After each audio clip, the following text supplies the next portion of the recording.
Assalamualaikum warahmatullahi wabarakatuh.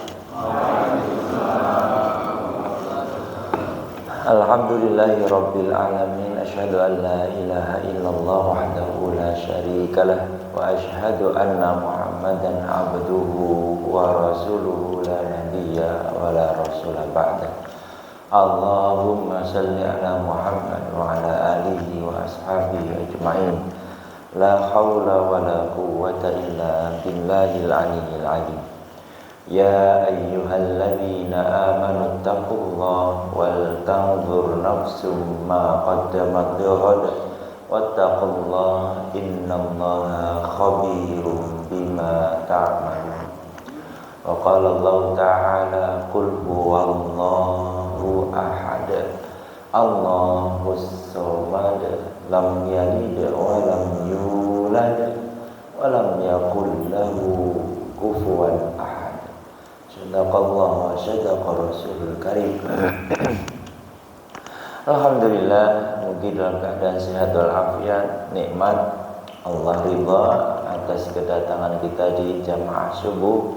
Dan insyaallah majelis subuh ini semoga kita semua mendapatkan keberkahan hidup, kenikmatan ibadah, rezeki yang melimpah, halalan thayyibah, dan insyaallah ditutup usianya dalam keadaan husnul khotimah, keadaan yang terbaik. Kemarin baru saja pulang dari pengajian malam jam 9:04, terus sampai ke Laweyan. Ustadz Mubarak tidak terkenal, tapi anaknya tujuh-tujuhnya hafiz Quran. Tapi istrinya tiga, anaknya 7. Istri pertama tidak punya keturunan, tetapi istri pertama yang mencarikan istri kedua. Ini spesial banget, tapi ini tidak usah dibahas ya, saya cerita aja. Ini dibahas ini mumet. Nah, ini ilmu yang dipraktekkan, tidak dibahas. Ini. Istri pertama yang nyarikan, dapat istri kedua. Istri kedua, qadarullah, ya setelah menikah kanker rahim. Apa itu? Akhirnya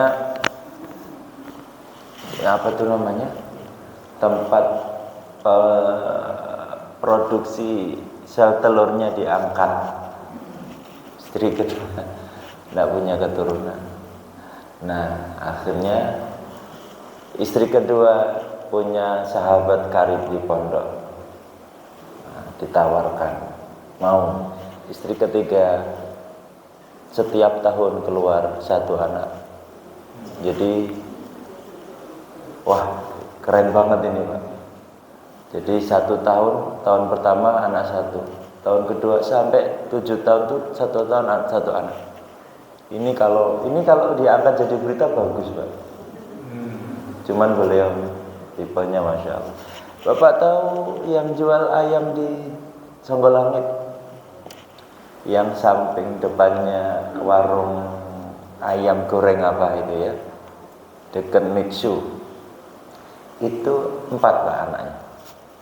Setiap tahun 1. Anak yang paling besar baru 4 tahun.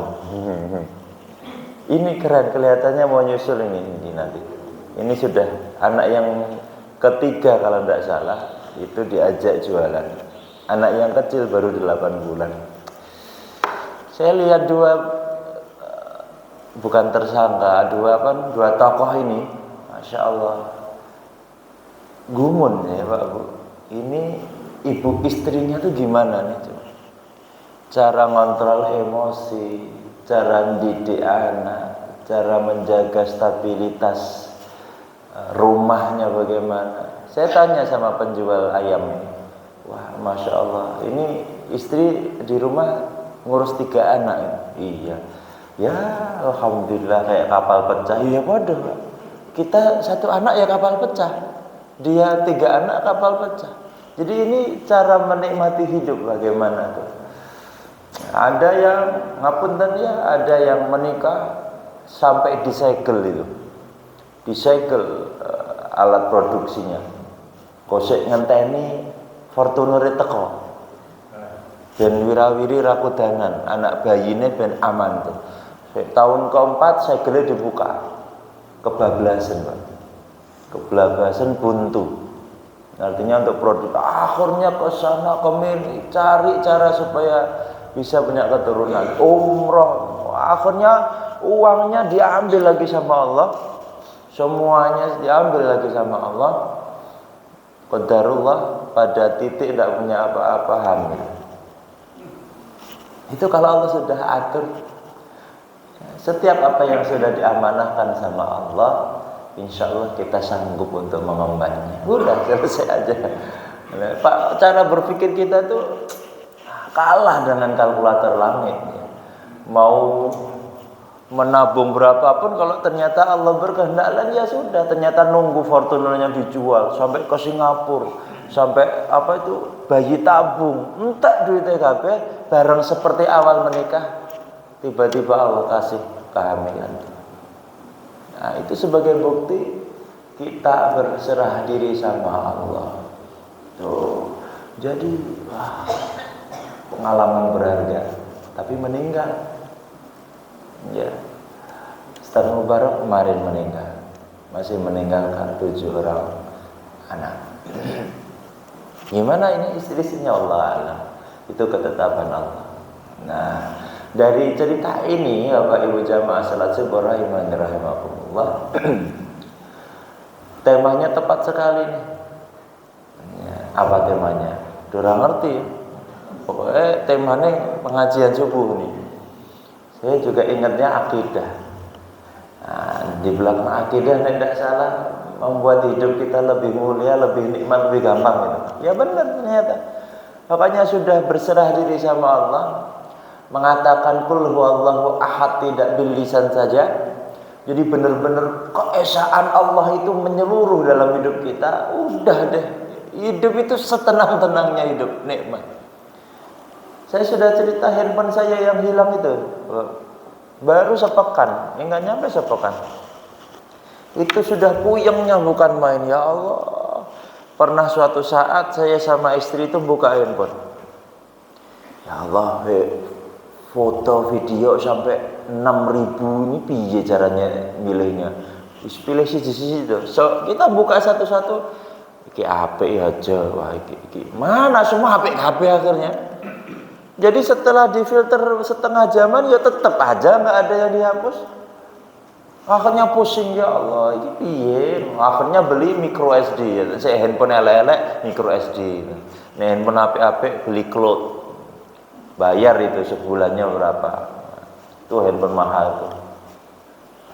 Beli micro SD 256 giga. Bayangkan. Internal saya sudah 256 giga.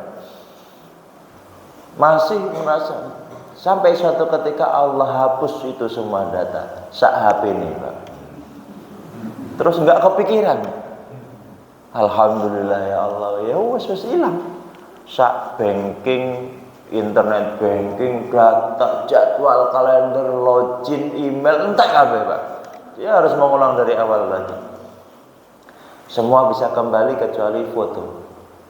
Nah karena yang saya pikir matang-matang foto ya. Foto video diseleksi nih, umroh, api banget ini, Rihlah Cirebon, ada kesukaan yang tersendiri dengan data itu. Sampai suatu saat Allah hapus resik, yang hapus kita sendiri. Jadi takut itu nanti disalahgunakan, akhirnya tim dari kantor sudah tracking, sudah dari login email, dicek, oh hilangnya di Jalan Hasanuddin seperti, oh iya HP masih aktif tak? Kita ke sana dibagi 2 tim, akhirnya bikin tim buru sergap itu saat itu. Betul, saking saya ya Allah, ayo Mas tenanan. HP-nya nyala semua, WhatsApp video call 4 orang tuh, yang 2 di kantor, yang 2 menelusur. Ya, itu pindah ke Masjid Kudus. Tahu Masjid Kudus? Di daerah Brengosan. Tahu enggak orang-orang Brengosan? Saya enggak seuzon ya. Setelah saya telusur karena merasa hilang itu, ketemu beliau-beliau itu rasanya nggak mungkin ini selamat, tapi saya medeni semua, tatoan. Itu jalan berengosan mau ke arah Pasar Nongko dari Salafi. Lah hilangnya di situ. Ya Allah, bismillah, ya Allah temukan ya Allah. Wah, jam 10 kalau tidak salah. 2 jam menjadi detektif tuh teman-teman. Hilang sinyal. Sudah terakhir di warung soto apa? Wah, ini nih warung soto. Akhirnya 15 menitan dijamin tidak mungkin lagi, sudah diambil orang, maka dieksekusi oleh teman-teman. Format storage ya, factory format dari email. Wah, hilang semua ini. Bismillah, yes. Nah setelah itu pasrah. Bismillah ya Allah, semoga ini yang terbaik. Mungkin saya terlalu eman-eman dengan dunia, walaupun hanya berkas foto dan video. Saya akan dikirimi video-video kajian nih sama teman-teman majelis, sama admin, sama remaja masjid, potongan-potongan video, bagus-bagus. Saya melihat itu senang sendiri. Dipotong sing pas ngekek-ngekek itu, wah hehehe, ya apik banget itu. Alhamdulillah itu dihapus karena ada kecintaan tersendiri dengan situ, ada kebanggaan dengan itu. Nah, dihapus, ikhlas. Ya ikhlasnya ya tidak bisa ikhlas tenanan Pak, ya angel. Ya cuma ikhlas, bismillah ya. Ikhlas. Ketemu di kantor teman-teman, piyetan, apa-apa, hatinya tapi wah bingung itu. Dah ikhlas, bismillah. Kita pulang ngasar, pulang ke Gentan, sampai ke puskesmas mau masuk Al Azhar itu, telepon berdering. Oh, dari teman kantor, Ustaz, ini ada bapak-bapak ngirim paket bungkusan. Paket apa bungkusan? Maksudnya ngirim bungkusan, isinya paket, nggak tahu lah. Dibuka aja, dibuka. Kalau makanan dimakan, jangan sampai mubazir. Dibuka, isinya handphone Pak. Tapi pihak teman saya bilang, Ustaz, handphone. Wah, saya pikir handphone saya yang hilang gitu loh Pak. Alhamdulillah, puter balik Pak. Naik legenda itu ngebut banter Pak. Wah, alhamdulillah ya Allah, Allahu Akbar. Saya merasa oh ini masih diamankan sama Allah nih. Wah, moga-moga belum teriset itu tadi instruksi email. Moga-moga masih offline. Terus ngebut sampai kantor. Cepat mentat dari Gentan. Handphone dia. Oh, ya mak itu. Bukan handphone saya, tapi handphone baru. Jadi saya masih belum ikhlas itu. Ternyata handphone baru. Ya, tapi 10 kali lipat dari handphone saya yang hilang, Pak. Harganya, mereknya, kameranya, wah, keren banget itu. Masya Allah. Teman bukan itu yang unik. Tetapi ketika ditelusur siapa ini yang ngasih, tak ada yang tahu. Lihat dari CCTV, oh siapa ini kok nggak asing ini. Ya, terus teman-teman satpam cek, oh itu jamaah kita Ustaz. Dia jamaah Masjid Fatimah yang jual counter HP di Matahari Singosari. Oh kenal, nanti maghrib coba kita biasanya berjamaah ya. Betul. Ketemu saat maghrib ditanya, loh itu HP akunnya apa? Saya juga tidak tahu. Ada orang telepon, terus transfer uang sebesar itu, saya ngepaske ya nggak bisa, isone badi. Karena harganya naik turun nggak bisa, naik maksimal ya nggak bisa. Jadi masih selisih sisa 200.000 katanya dari berapa juta itu. Amanahnya tolong dikirim ke kantor Fatimah. Titipkan yang namanya Iqbal. Itu ceritanya. Ternyata mungkin itu jamaah yang beli ditransfer, tidak tahu mau beli merek handphone apa, pokoknya tolong belikan yang terbaik. Saya tidak akan bilang nominal ya, nanti bapak ibu cemburu. Pokoknya uang ini saya transfer, belikan yang terbaik, kirim ke sana. Sampai sekarang kami tidak tahu siapa yang memberi itu. Dan kalau dihitung-hitung beli barunya ya 10 kali lipat handphone jelek saya. Ya Allah kalau mau ganti itu nggak baik-baik. Kowe iki bal orang mungkin kuat tuh handphone kayak gini. Kalau kamu ikhlas, ini ikhlasnya masih etok-etokan Bapak Ibu. Belum ikhlas tenanan. Baru ikhlas yang berusaha. Ya Allah, ya Allah. Baru berusaha, belum yang ikhlas flash hilang. Baru berusaha aja gantinya itu sudah 10 kali lipat lebih baik. Itu ketergantungan kita sama Allah Azza wa Jalla. Kalau sudah tergantung sama Allah, maka hasilnya itu seperti tadi. Kalau Bapak Ibu sholat subuh di sini rakaat yang kedua, imam kita baca surah apa itu? Surah Quran, Pak. Iya. Nah, iya kan? Nah, saya masbuk tahunya rakaat kedua. Coba imam tadi surah apa? Iya betul, Pak. Ya ayyatuhan nafsul mutmainnah irji'i ila rabbiki radiyatan mardiyah wadkhuli fi ibadi wadkhuli jannati. Dimulai dari ketenangan hati, ketenangan jiwa. Itu kalau sudah bergantung sama Allah, kita itu jadi mutmainnah. Dan dijaga oleh Allah mutmainnah itu sampai kapan? Sampai dipanggil oleh Allah, diutus malaikatul maut, tim penyambut nyawa itu. Lalu kita dipanggil dengan wahai jiwa-jiwa yang tenang. Ya, dipanggil oleh para malaikat dengan ya ayyatuhan nafsul mutmainnah.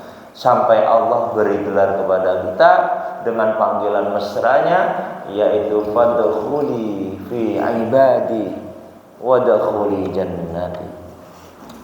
Jadi Masya Allah, efeknya besar sekali. Nah, sekarang kaitannya dengan akidah.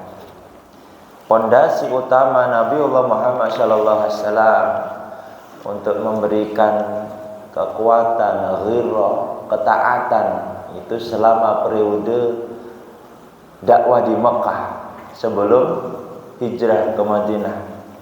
Walaupun yang ada hanya belasan sahabat, tetapi pondasi akidahnya Masya Allah, ketauhidan kepada Allah. Bayangkan Bilal bin Rabah itu sampai ditindih batu panas hanya untuk apa? Mengatakan saya tidak mengakui Allah yang Esa. Ya. Ditindih batu yang panas itu, saya bayangkan teriknya di Mekah ketika suhu paling tinggi ya sampai 45 derajat. Wong 40 derajat di Solo aja kita harus nggak kuat. Kaki kita nempel di aspal di saat suhu 39. Wah, ini batu panas ditempel di punggung supaya engkau ingkar, supaya Bilal tidak percaya lagi dengan Allah. Tapi apa? Enggak. Itu akidahnya Masya Allah kuat sekali, pondasi itu. Nah sekarang di kita apa? Kalau kita kan alhamdulillah lahir ceprot aja, bapaknya Muhammad, ibunya Siti, Islam dia. Cuma pondasi akidah sudah masuk enggak ke anak-anak kita nih. Kemarin nih ada kirap apa tuh? Seantero penjuru iso teko ning Slamet Riyadi. Enggak tak, ini kan saya cuma fotografi kok. Saya pingin lihat aja. Saya pingin nonton kenapa itu, apa kebunnya nek namek piye dan seterusnya. Semua yang berdekatan dengan itu, dengan alasan apapun, berarti sudah krogu, sudah mendekati hal-hal yang dilarang. Perkara riba, semua yang ikut andil itu mendapatkan dosa yang sama. Bukan hanya pelaku, bukan hanya pemilik, yang bikin desainnya, yang mengiklankan, yang nempeli poster bank pelecetnya, terus nganggo lem di tempel. Wah ini kan pekerjaan saya. Yang menyarankan, Semua dapat. Pinjal tuh, yang menginstal aplikasinya, yang mencoba daftar, yang membuat produk aplikasinya, semua dapat dosa yang sama. Jadi berhati-hati sekali. Jamaah rahimani rahimakumullah. Ketergantungan kita kepada makhluk dan melupakan keterlibatan Allah Azza wa Jalla itu juga berbahaya.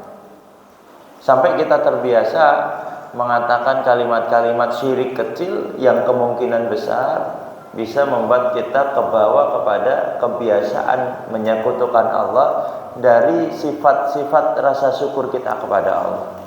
Coba ini, bapak-bapak, ibu-ibu, bapak keluar rumah, terus sampaikan ke anak, aduh toh pak, mbok hari Sabtu mbok jangan kerja dulu, ngomong libur ini anak-anak, ayo ke pantai ya kak. Mungkin bapak baru memang fokus kerja, agak emosi, kalimatnya menyekutukan Allah. Dia tidak sadar. Nah, kalian ini enak-enak makan di rumah, sekolah. Coba kalau bapak tidak kerja, siapa yang mau ngasih makan kalian? Ini kalimat syirik kecil tuh. Kalimat yang tidak melibatkan asma Allah di dalamnya. Kalau mau diatur total, jangan menyepelekan hal sepele perkara akidah. Tidak boleh. Alakan itu cuma katanya. Tidak bisa. Islam itu bil lisan. Lisan itu dalam Islam diperhitungkan sekali oleh Allah. Syariat kita itu bil lisan. Coba ingat tuh hadis Nabi, man kana yu'minu billahi. Ini ada nih. Tapi ini ayat Allah. Bisa enggak baca nih yang di atas tuh? Kalau saya ambil yang hadis Nabi, man kana yu'minu billahi wal yaumil akhir tuh. Barang siapa yang percaya sama Allah wal yaumi dan hari al-akhiru akhir. Nabi tidak nyebut sholatnya seperti ayat Allah ini. Nabi tidak sebut sholatnya, zakatnya. Ini kan aqimus sholata wa atuz zakah, ya kan? Bisa dibaca tuh. Tapi Allah sebut falyakul khairan aw liyasmut. Yang disebut Nabi pertama itu, maka berbicara yang baik, berbicaralah yang baik, atau kalau tidak bisa liyasmut, diam saja. Maka yu'min, barang siapa yang percaya Allah dan hari akhir, yang disebut falyakul khairan aw liyasmut. Itu penting lisan. Dalam akad muamalah pun kita tidak perlu materai, tidak perlu apa. Tapi kalau sudah masuk ke hutang piutang, kata Nabi catat, ambil saksi. Sunnah tuh. Ya mbok konco kendel ya, catat kalau itu hutang piutang, ambil saksi. Cuma lisan itu sebagai pegangan. Akad nih jual beli. Saya mau beli motornya Pak Rian. Pak Rian motornya jadi dijual tuh legendanya, ya 10 juta. Wah, alhamdulillah. Saya coba ya tanya istri, semoga mau saya beli. Ini dalam Islam sudah akad. Walaupun tidak pakai materai, nggak pakai DP. Kalau Pak Rian ketemu tetangganya Pak Agus lihat motornya, masya Allah bagus banget motornya. Dijual berapa Pak? 10 juta. Murah banget. Saya beli 11 ya. Wah, Pak Rian senang kan? Ini nawar malah naik. Ketika Pak Rian mengiyakan, dosa tuh. Belum selesai akad dengan saya. Walaupun alasannya kan belum DP, kan belum janji dia mau beli, baru tanya. Enggak. Ada landasan dalam Islam ketika sudah ada kesepakatan walaupun dengan lisan. Contoh, Pak, saya tak tanya istri dulu ya. Nanti kalau jadi saya kabari. Terus Pak Rian jawab, ya insya Allah jadi rezekinya jenengan loh. Itu kalimat kesepakatan dalam Islam. Harus ditunggu. Kalau tidak nunggu, Pak Rian harus kontak saya. Assalamualaikum, Dek Iqbal. Oh ini, gimana motornya jadi enggak? Wah, istri baru mau pulang, tunggu sebentar ya. Oh ya udah, begitu. Jangan sampaikan yang 11 juta. Tidak ahsan dalam muamalah. Gini Dek, ini ada yang mau beli itu 11 juta. Nih muamalah nih. Walaupun konco kental nih kan jadi mesake. Waduh, Pak Rian main untuk badi akeh. Masuk main tak tawar 9 juta sih. Coba. Ini sudah ke arah pintu zalim tuh sebenarnya. Nah, makanya ya cukup tanya. Jadi ndak, oh ya tunggu sebentar. Akhirnya saya kabari Pak Rian. Pak Rian, alhamdulillah istri mau 9,5 boleh ndak? Aduh, Pak jadilah banyak ini. Tapi itulah rizki dari Allah. Ya 10 juta ya Pak ya. Oh ya, akhirnya apa tercapai? Bil lisan. Setiap yang keluar dari lisan kita itu dipertanggungjawabkan. Jadi, Masya Allah, tidak boleh nyepelekan perkara sepele, apalagi urusan akidah. Orang apa, nggak boleh. Ini saya tadi masbuk itu rada stres juga loh Pak. Ya Alhamdulillah beliau tadi habis salam pulang. Apa coba? Ini yang di sini insya Allah Alhamdulillah nih sudah mengikuti adab yang kami sampaikan di pengajian sebelumnya. Tadi saya sholat masbuk, yang di depan saya itu langsung tulisannya legenda Roro Jonggrang. Kurang anyel ke, iso tak waca Pak. Makanya Nabi bilang fokus ke tempat sujud. Lah piye fokus ya wong dure, tulisan tenan kok. Ya, dari delalah yang gede legenda Roro Jonggrang, yang bawah nggak kebaca alhamdulillah. Ya kur apa lupa saya. Cuman terus miduk meneh hashtag Pak. Kan cedak banget ya tempat sujud. Ya delalah kanane ya. Nah, ini kesindir ada belum pulang mereka. Mengosin aduh merek kabeh. Terus banyak yang ngeritik saya, Ustadz ngapain perkara kayak gitu dibahas bener-bener di pengajian. Siapa bilang itu masalah sepele? Kalau kita hendak bahas yang sepele, biasanya yang gede-gede ya dimaklumi nanti. Kemarin kurban banyak yang komplain ke saya. Kenapa sih masalah bagi giri-giri dipermasalahkan Tat? Kan sudah biasa, umum itu di tempat kita itu. Jangan sampai membiasakan yang salah. Masa takmir masjid untuk 10 kresek, ketuane muadzin untuk 5 kresek. Terus yang rewang-rewang dia cuma oke. Ya sana. Oke Pak. Terus umbe maem. Mulai 10 kresek Pak. Itu upah. Upah namanya, upah jabatan. Tidak ada dalam udhiyah upah jabatan. Tuh. Ayo yang masih gitu. Wah, itu kasihan marbot masjidnya. Ya, 10 kresek ya diputuskan. Saya bilang, itu pembagiannya yang adil. Mbok mau rewang mecahi balung nanti 10 wedus dengan yang cuma sit ya mulai ya sak kresek. Itu bukan upah namanya, pembagian distribusi. Karena kata Nabi tidak ada upah dalam proses udhiyah kecuali upah transport bagi yang pengelolaan, upah jagal karena kita punya akad dengan dia. Itu banyak yang ngeritik. Loh, gimana kita bisa membenahi itu kalau tidak sekarang? Nanti anak-anak turun kita menjadi biasa. Gitu, biasa. Tuh, Pak. Jadi tolong ya, takmir sini beli tulisan yang besar di depan. Mau ketemu rajanya raja. Bagaimana kalau kita mau ketemu Pak Lurah? Mau ketemu wali kota? Yakin pakai kaos Roro Jonggrang? Tuh, ini ngerasani orang enggak ya? Astagfirullahaladzim. Aduh, tapi ini penting. Nanti menjadi biasa, kan? Akhirnya kita melihat itu biasa. Padahal luar biasa itu tidak adab kita sama Allah kurang gitu. Karena kita ke kantor aja pakai hem yang bagus, ya. Kita ketemu orang-orang saja pakai baju yang pantas. Lah kok menghadap Allah pakai jangan sebut lagi Pak. Nah. Terus masalah tulisan di sarung, iya ini sepele Bapak sepele. Tapi ini termasuk kaidah muamalah kita. Gitu. Membuat orang salah, sholat orang khusyuk. Lah sing nganggo sarung mau apa khusyuk sholatnya? Kita tidak tahu. Maka ngapunten loh Pak, yang pakai sarung-sarung mereknya masih di bawah loh ya. Ini nggak ada niatan apa-apa, cuma kenyataannya begitu. 3 merek yang saya hafalkan tadi, hashtag Atlas Mangga. Terus teman-teman mau nganyelke ya ustadze ya ngono diwaca gitu. Hah? Mau disalahkan. Oh salah ustadz kok ya ora iso khusyuk. Ya Allah ya Rabb. Coba tadi yang sholat, saya tanya enggak tahu bacaan apa tadi? Bacaan Quran malah bilangnya. Iya benar bacaan Quran. Enggak bisa sholat khusyuk Bapak Ibu. Mana? Ada yang bisa sholatnya hilang semua urusan dunianya. Ulang itu jenenge turu Pak. Nek turu pas sholat hilang semua urusan. Enak aja lo bilang khusyuk. Susah, enggak bisa kita khusyuk.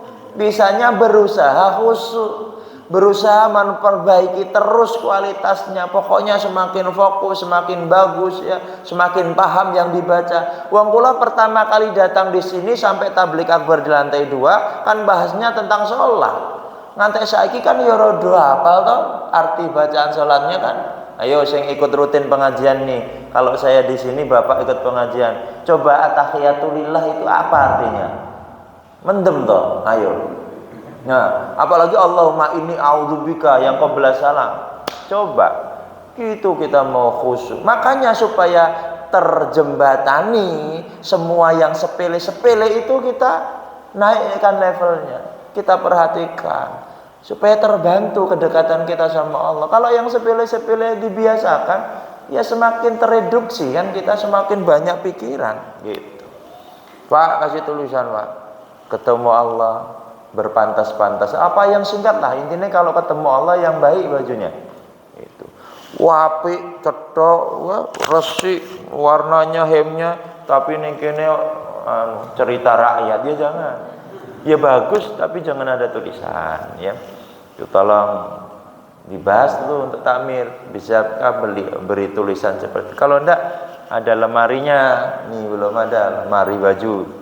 Lemari baju setiap Kamis dicuci, ada petugasnya. Keluarga sana apa diganti apa? Piket mencuci ruko sama baju masjid. Kalau bisa yang banyak biar kelihatan itu bisa dipakai oleh jamaah. Kasihan tukang becak yang sholat kan mereka mau apa coba? Memang pakaian yang mereka punya itu kita tidak menyalahkan. Tapi nek perumahan kene nganggo kaos bolong rada rusak yo kebangetan. Kalau ini asli penduduk sini kebangetan ketemu Allah kok pakai kaos yang rusak-rusak tulisannya ya tinggo turu ya tinggo mbamba ya tinggo isa-isa ya tinggo rondo tinggo kelonan. Alah, kenapa sama semua? Ketemu Allah ya pakai itu. Jangan. Jadi siapkan Pak yang bagus. 6 atau 8 baju koko yang bagus, ukurannya komplit. Rukuhnya wangi, harum, setiap Kamis sore diambil. Jumat pagi sudah ada gantinya setiap pekan sekali. Jangan sampai mempraktekkan ilmu ini tapi tidak pernah dirawat. Kita pernah nemukan masjid itu nggak mungkin pakai tuh ruko ngantek ireng jedil lono kayak dilewati tikus ngono lho Pak. Jadi mau pakai enggak nih Pak. Ya. Tolong nih kamar mandi sini kita harus buktikan bahwasanya rumah Allah itu terjaga semua, tidak hanya tempat sholatnya. Itu masjid-masjid transit selama kami pergi ke Cirebon itu sengaja tidak pas pulang tidak lewat tol, tapi pingin masuk masjid-masjid. Dari sana kita dapat wakaf dari peserta mutlaqah semua pesantren se-Jawa Barat. Kita bawa oleh-oleh apa? Kapur barus setengah karung yang gede-gede gini, terus wipol, terus ruko berapa lusin tuh, ruko sarung tenun banyak. Target kita pulang dari Cirebon sampai Solo itu targetnya sekitar 36 masjid dan tercapai jadi 38 masjid. Setiap datang itu mengambil sarung izin sama yang ada di situ. Kalau nggak ada kita beli tulisan ya terstempel yang bertanggung jawab yayasan ini, ada nomor HP-nya. Kalau adalah sarung kumelnya ternyata legenda gitu ya, bisa kontak kita selama 1 bulan. Setelah 1 bulan kita bersihkan. Jadi kita tinggal yang bagus-bagus, ruko-ruko ganti yang bagus. Kalau nggak ada orangnya, nggak ada yang bisa kita minta amanah, kita kasih tulisan nomor handphone. Sampai sekarang alhamdulillah tidak masalah. Terus petugas yang muda-muda langsung bawa alat kosek itu. Setiap masjid yang kita lewati dari 36 itu hampir sebagian besar itu kamar mandinya sing buka seng. Tuh tempat wudhu tuh, waduh, itu yang sering dilewati, pantura dan seterusnya, waduh, kotor-kotor. Nah, image-nya masjid itu bersih itu tampak depan. Wah, masjidnya keren. Cek aja masjid-masjid besar tuh, keren. Wah, foto di depan. Angger wis meh pipis, pikiran tuh, waduh, reget banget. Biasakan tuh. Nah, itu amal soleh yang jarang dilakukan orang. Itu sama seperti sholat lail yang jarang dilakukan orang. Jalan tol itu kita ketemu Allah. Kalau sholat Jum'ah, sholat subuh, sholat maghrib kan jalannya ini dipakai orang banyak nih, mobilnya banyak ke arah Allah nih, sehingga penuh sesak. Tapi ada satu masa di mana orang-orang itu tidak pakai jalan ini, yang pakai hanya segelintir orang, yaitu sholat malam. Cepet kan itu, kita manjatkan apa-apa itu di filternya cepet. Yang lainnya udah tidur, kita jalan. Amalan juga sama. Ada amalan yang kecil tetapi jarang dilakukan orang, juga sebagai jalan pintas ketemu Allah cepat. Yang melihat kotoran kecil-kecil kayak ini nih. Nah, ini nasi kering. Berarti pernah makan di sini mungkin ya, sudah sampai berhari-hari sampai kering belum diambil. Ini saya ambil nih, bismillah saya kantongi. Terus amalan seperti ini tuh jarang orang lakukan. Ketika amalan spesial jarang dilakukan orang, jalan pintas tuh. Jarang tuh yang ngambil kotoran-kotoran, dilewati aja. Siapa tuh yang ngosek selain marbot tuh? Bersihkan tempat-tempat yang jarang dilakukan oleh orang banyak. Bapak lewat jalan, ada puntung rokok tuh di situ. Kan cuman kita lihat selama ini. Iya kan? Guru paling ngerasa nih, ada mobil bagus lewat, terus tangannya keluar ting, bekas apa nih? Air mineral dibuang di jalan. Kita kan cuma astagfirullah, tumpahannya apa? Kurang beradab.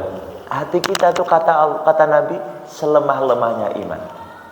Ya isane ngerasani sing perbuat jelek tanpa berperilaku. Kata Nabi, ketika melihat kemungkaran, rubahlah dengan tangan. Kalau tidak bisa, bil lisan. Kalau tidak bisa, hati. Dan itulah selemah-lemahnya iman. Artinya awake dhewe ndak ikut buang, tapi gur ngerasani tok. Ileh wong sugih buang sampah sembarangan. Cuma itu tok.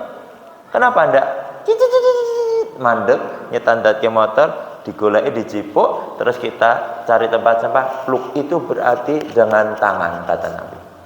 Sehebat-hebatnya iman. Dan jarang yang seperti itu. Gitu. Saya pun nek kesusura mungkin kayak gitu. Kita iso ngomong tapi ya jangan terus ditututi ya, tututi sedino kayak sampah kayak ora to. Ustaz iki ketisane ngomong tok. Ya tidak begitu. Memang kita kayak gini. Saya sampaikan apa adanya. Sebaik-baiknya ketika kita berani, nggak cuma ngerasani orang. Tuh, bayangkan ternyata ya Allah ya Rabbi, ini sudah melenceng banyak nih dari materi akidah. Tapi cocok ya, ini kembali kepada Allah Azza wa Jalla. Jadi kebiasaan-kebiasaan untuk menunjukkan kita beramal soleh itu ya tolong digiatkan. Yang sepele-sepele jangan sampai kita biasakan. Ya, pokoknya jangan sampai Allah gur kaya ngono ndak. Dalam Islam, kalau sebotol ini khamr tanpa menunggu memabukkan, dia tetap haram. Kecuali orang-orang liberal mengatakan tidak apa-apa kak, selama belum mabuk halal. Kan kata Nabi yang memabukkan. Nganyel gitu. Berarti ngombene rong teguk, engko sik enteni sik setengah jam. Rong teguk. Woi jangan mabuk loh kak. Kalau mabuk haram. Nah, itu lama-kelamaan nanti akan menjadi kebiasaan tuh. Jadi ini haram. Kalau tangan saya masuk jarinya cetik, setitik ini pun haram. Selesai. Jangan bikin dalil. Ya, banyak dalil-dalil yang sering dibuat karena menyesuaikan dengan kebutuhan kita. Nah, boleh. Dah, pasrah sama Allah, lillahi ta'ala, Allah akan bantu. Termasuk perkara pondasi yang paling utama, akidah. Tidak ada sesembahan lain selain Allah Azza wa Jalla. Kita berserah diri seperti ketika Bapak Ibu setiap hari dalam sholat minimal berapa kali? Berapa kali? 2, 4, 4, 3, 4, 17 kali itu kita bersaksi, menghamba, bersujud, mengadu, dan bergantung sama Allah. Tuh 5 pondasi akidah. Kita baca terus. Iyyaka na'budu wa iyyaka nasta'in ihdinas siratal mustaqim. Sudah poin 3 dapat tuh dalam satu surah Al-Fatihah. Nanti syahadatnya ketika tahiyat, asyhadu alla ilaha illallah. Terus minta pertolongan yang paling dahsyat di penutup akhir. Jadi jangan dilupakan itu. Yang Allahumma inni a'udzubika min azabi jahannam wa min azabil qabri wa min fitnatil mahya wal mamati wa min syarri fitnatil masihid dajjal. Apakah itu wajib dalam bacaan salat? Tidak, sunnah saja. Tapi ini menjadi poin kelima kita tentang ketakutan kita sama makhluk ciptaan Allah. Ya. Jadi kan orang banyak berpikir, lah kamu takut sama neraka apa takut sama Allah? Iki wong rada angel lho. Lah gimana kamu takut sama Allah coba? Ada yang bisa tahu Allah itu siapa? Allah bagaimana? Bisa menafsirkan kehebatan Allah? Sudah diberitahu sama Allah, kamu itu tidak bisa apa-apa, kata Allah. Allahu Akbar, Allah Maha Besar. Sebesar apa coba? Bisa membayangkan? Sebesar sebesar langit. Jangan mensifati Allah dengan ciptaan Allah. Sebesar langit, Ustaz, besar banget. Ya, langit apa bisa dihitung? Pokoknya besar. Nah, pokoknya besar akhirnya.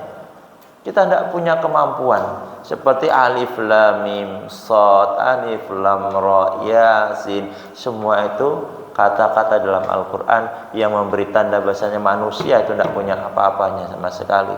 Cara berpikirnya dibatasi oleh Allah. Kamu tuh tunduk patuh saja, maka urusanmu aku urusi, kata Allah. Kalau semua aspek itu tunduk patuh, insya Allah Allah kasih keberkahan, kebarokahan dalam hidup kita. Nah, jadi jangan dilupakan at-tahiyat, hamidum, majid, assalam. Oh jangan, kecuali memang imam sudah salam, ya. Kalau belum ya udah lanjutkan tuh doa itu. Sampai salah satu sahabat tabi'in melihat sholat anaknya.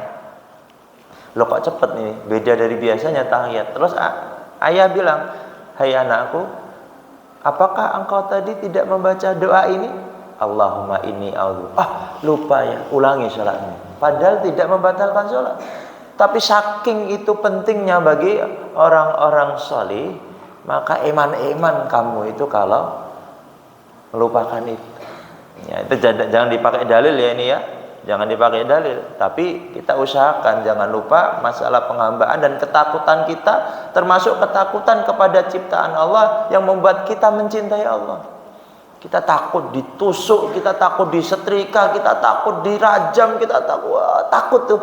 Takut kepada apa? Neraka ternyata. Neraka siapa yang buat? Allah Azza wa Jalla.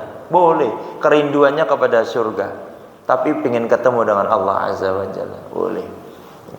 Jadi Bapak Ibu jamaah rahimani rahimakumullah, berserah diri kepada Allah. Kembali kita memusatkan kehidupan kita dari bangun tidur sampai tidur lagi itu illa liya'budun, tanpa kecuali semuanya itu beribadah kepada Allah, ya. Mau badminton aja ibadah loh Pak, kalau diniatkan mangsa bismillah supaya bahagia. Ya Allah, ini salah satu sarana saya berbahagia ya Allah. Tapi jangan kerunguan istri. Lah kowe karo aku karo bahagia toh. Wah, angel. Jadi berangkat bismillah ya. Mau pakai sepatu bismillah. Sampai sana waktu tidak terbuang sia-sia. Ketika ada kesempatan sholat tetap sholat. Ya, masya Allah itu ibadah loh. Ya. Jadi semua aspek hidup kita tuh liya'budun. Kalau diturunkan kan ada dua, ibadah yang disyariatkan, kaifiyahnya diatur, sama semua amalan akan dicatat ibadah kalau tidak melanggar syariat dan dimulai karena Allah. Bismillah. Tung, saya haus. Ingat dah materi ini. Saya haus, semua orang haus. Semua orang haus. Fitrah kan, ketika saya haus bismillah, saya minum teguh, cara minumnya ikut syariat Nabi, terus alhamdulillah. Minumnya ini dapat nilai ibadah, hausnya hilang, dapat nilai ibadah. Sedangkan yang lain minum karo pelayon, karo main futsal, glonggo tanpa basmalah, tidak mengikuti sunnah, ngaduk, ngontek kesak botol sekali teguh, sama-sama hilang hausnya, tetapi tidak dapat nilai pahala. Tuh, itu yang dimaksud ibadah yang tidak diatur secara detail sama ibadah kaifiahnya. Waktu sholat subuh jam sekian, 2 rakaat, bacaannya wajib ini, bacaannya sunnah diatur. Ini ibadah khusus. Anda semua akan dilihat sebagai ibadah kalau tidak melanggar syariat. Dan yang kedua, diniatkan karena Allah Azza wa Jalla. Apakah semua amal kita bisa diniatkan untuk Allah? Bahkan urusan yang kotor pun, kotor itu bukan maksiat ya, gimana? Kotor pun itu bisa diniatkan. Masuk kamar mandi coba, minta tolong kan sama Allah. Berhenti dulu. Allahumma inni a'udzubika minal khubusi. Nah itu berarti minta izin sama Allah. Tuh, padahal mau masuk kamar mandi. Semuanya sudah diatur dalam Islam. Minimal kita mulakan dengan bismillah wa bismillahirabbil alamin. Tsumma alhamdulillahirabbil alamin. Alhamdulillah cekap semanten ini jadwal mendadak. Ya, jadwal yang ditodong sore hari, acaranya besok pagi. Ada yang ditanyakan? Alhamdulillah sudah jelas semua. Karena sudah jelas, mari kita tutup dengan doa dan nanti khafaratul majlis. Alhamdulillahirabbil alamin. Allahumma ighfir lana wa li ikhwanina alladzina sabaquna bil iman wa la taj'al fi qulubina ghillan lil ladzina amanu rabbana innaka raufur rahim. Rabbana atina min ladunka rahmah wa hayyi' lana min amrina rasyada. Rabbana la tuzigh qulubana ba'da idh hadaitana wa hab lana min ladunka rahmah innaka antal wahhab. Allahumma inna nas'alukal husnul khatimah wa na'udzubika min su'il khatimah. Allahumma inna nas'aluka ridhaka wal jannah wa na'udzubika min sakhatika wan nar. Rabbana atina fid dunya hasanah wa fil akhirati hasanah wa qina adzabannar. Alhamdulillahirabbil alamin. Sebelum ditutup, kalau kabarkan nanti di daerah kita akan berdiri rumah Quran baru. Jadi kantor Bening Hati Qurani yang kota ada cabangnya di Gentan. Baru proses renovasi. Nanti ada 3 program. Program yang pertama, program yang belum ada nih dari hasil mutlaqah kemarin, pesantren Husnul Khotimah. Jadi pesertanya bukan anak-anak, tapi 55 tahun ke atas. Ada nah, 55 tahun ke atas. Periode pendidikan selama setahun Pak, biar fokus. Orang gur goleki pengajian, engko senden turu mulai gur alhamdulillah. Tapi kita punya materi intensif per kurikulum, ada ujian semesternya, ada ujian akhir, lulus husnul khotimah. Karepe baru lulus meninggal husnul khotimah gitu loh. Wes siap. Jadi digodok di situ. Jadi disesuaikan dengan jadwal kurikulumnya. Sepekan minim harus 2 kali masuk. Cari jadwal. Dari Senin sampai Jumat cari jadwal yang pas, harus masuk. Dan selama setahun itu hanya boleh izin 4 kali. Jadi memang pesantren tenanan, tapi nggak nginep Pak. Angel ngurusi tiang sepuh angel. Jadi seret 1 tahun kurikulumnya 3. 1 kurikulum faraid. Kurikulum supaya orang-orang sepuh itu sudah paham harta itu tidak dibawa mati. Disiapkan untuk anak keturunannya, disiapkan wasiat, disiapkan pembagiannya, mana yang hibah, mana yang nanti diwariskan, mana yang diwakafkan, bagaimana caranya, tekniknya itu akan dibahas di situ. Jadi engko nek wis siap kan wis nulis warisan. Kayak wis kampung setahun ini siap. Malaikat, wih siap ini ya, langsung dimajukan ya Allah daripada nanti banyak dosa. Nah, itu ilmu faraid, kurikulum faraid. Kurikulum kedua, kurikulum ahlul Quran untuk usia lanjut. Karena kurikulum usia lanjut sama kurikulum anak SD beda. Anak SD, ayo 5 ayat, hafal. Ayo 5 ayat, astagfirullah. Ini sudah bundet Ustaz, tak bisa. Maka ada kurikulum orang dewasa lanjut usia, bagaimana tetap bisa ta'allam wa 'allamah. Jadi seneng belajar Quran, carane piye nek nggo lanjut usia. Itu kurikulum yang kedua. Kurikulum yang ketiga ya husnul khotimah sendiri. Bagaimana cara mempersiapkan engkau meninggal di tempat yang diinginkan. Doa yang ya Allah, saya ingin mati dalam keadaan sujud ya Allah. Nah, bagaimana itu arah ke arah husnul khotimah. Ini 3 kurikulum. 1 pesantren husnul khotimah. Ini sudah 27 yang inden. Padahal hanya 30 orang saja. Cuma kita seleksi Pak, tidak semuanya bisa.